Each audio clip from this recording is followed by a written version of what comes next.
This is the harder part, to some degree, because we don't physically interact with Elohim.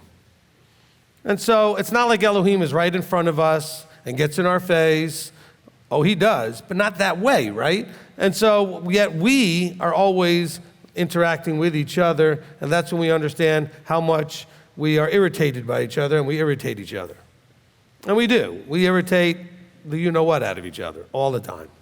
Now, that doesn't mean that we don't also love each other and appreciate each other and are blessed, in our interactions with each other, but we still have to work on all of that inside stuff.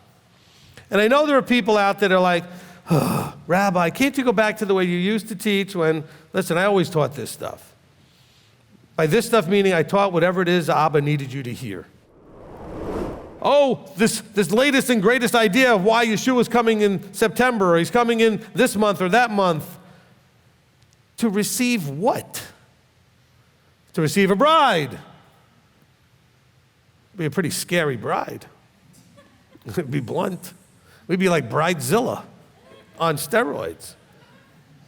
Now think about it. What's a Bridezilla? It's the bride that wants everything their way, and she wants all this stuff, and everybody's got it. That's us. We're basically Bridezilla. But we are. And when you watch those shows, I haven't seen those shows. I've seen the commercials. I can see enough just from the commercials. These are people that are selfish, inconsiderate, rude, and harsh, and all about it has to be what they want their way all the time. And if not, guess what they do? They pitch a fit. Sound like everybody you know on some level? First thing I would say to you is this.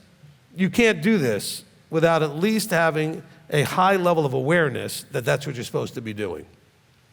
In other words, you have to actually be aware that you need to be doing something in a worthy manner. And worthy means that it is pleasing to a specific something, okay? Whatever the entity is that's going to judge you worthy or not has to be pleased that what you're doing is worthy of whatever they're offering to you. And so he's saying here, I call upon you, therefore, to walk worthily of the calling with which you were called. Okay, so now he's saying the standard of worthiness has to do with your calling to which you were called. And what were you called to? You were called to covenant. You weren't called to be a Christian. You weren't called to be a Jew. You weren't called to be a Messianic. You were called to be covenanted. That is the calling. The relationship, you're called to be an Israelite in covenant. One body, one spirit, as you also called into one expectation of your calling. Okay, so again, there aren't 57 expectations, there's one. That one is his expectation, not my expectation, not your expectation, or any other teacher, or anybody other individuals. He sets the expectation. We didn't go and say, hey, we'd like to live forever, we got a deal for you. We'll do these few things if you let us live forever. It didn't work that way. He said, I've got a deal for you. I'll take you as my people and give you forever if you do what I say. And I'm asking for a blank check because he never told them up front what he was going to say. You're just going to do whatever I say because you're going to trust that whatever I say is to bless you, keep you safe, and transform you into Yeshua.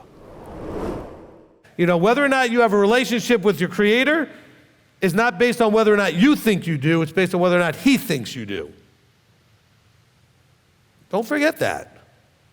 You don't get to decide, the Father and I are so close. Well, that's the way you feel. Maybe you are, maybe you're not. That's up to Him to decide. I guarantee that I believe that you are genuine in feeling that you do. So are the people that said, Lord, Lord, and He says, get away from me, I didn't know you. They absolutely thought they knew Him. All your friends in the mainstream, they all think they know Him. And there are a lot of them that are very genuine about it. And so He gets to decide whether you actually know Him or not. And so we have to be really careful because otherwise we could end up in the leading astray. There's a lot of people out there right now that think that they're getting this confused. They don't understand their book. Nowhere does it say that we are going to gather everybody and somehow we're going to sing Kumbaya in one giant unity before Yeshua gets here. It doesn't say that anywhere. But yet, this happens on a regular cycle. I saw this back in the late 90s, saw it again now, where in the Hebrew roots, Messianic, whatever you want to call those, trying to keep Torah and believe in Messiah, those people somehow think that we have to widen open the doors so that more people can come together because somehow they're getting a mainstream church mentality about volume and numbers being important. The only numbers that are important are the ones that Yahweh has in his mind that he wants and needs for what he wants to do next. And that's his problem, not yours. Yeah, but I don't like him. Where does it say you have to like me? Do you think everybody liked Moses? Everybody liked Yeshua? Did everybody like Paul? Did everybody like James and John and Peter? Did everybody like any of the prophets? No. You see the letters and the nonsense going on in Paul's congregations, and then he gave them some pretty scathing. Do you think they all loved Paul? Of course not. What did the Father say? He said to us in Scripture, he says, nobody wants to be disciplined. Nobody wants to be corrected. But you should. And that's why you don't actively go and look for these people. We maintain our vigilance and our remembering and our guarding after the actual walking this out. He says, but do it in love. What's love? Love brings the fullness of the whole thing together, the spirit and the truth, the fullness of the intention and the truth. It brings all the fruit of love, joy, peace, patience, etc. in there.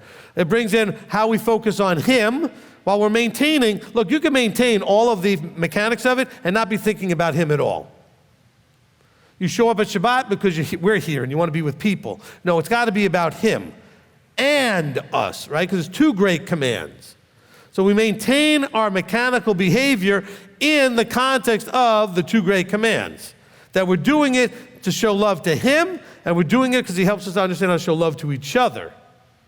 So we're maintaining our mechanical observances, our actions, whatever you want to call it, the works that we do, but we're doing it in the context of being well-pleasing in his sight and expressing love one unto another. And some of you are thinking, I don't know what my gifting is. Can you help me figure it out? Stop it, because you're looking for something much more glorified or, big.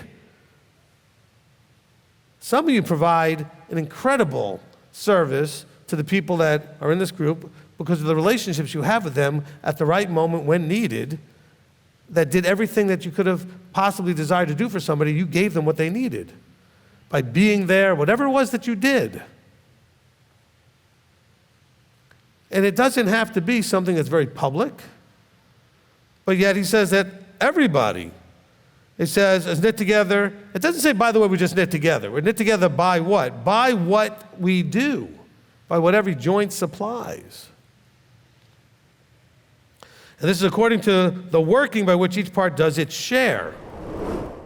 Congregation is a way that we practice of this. The family is an even tighter example of how we practice this stuff.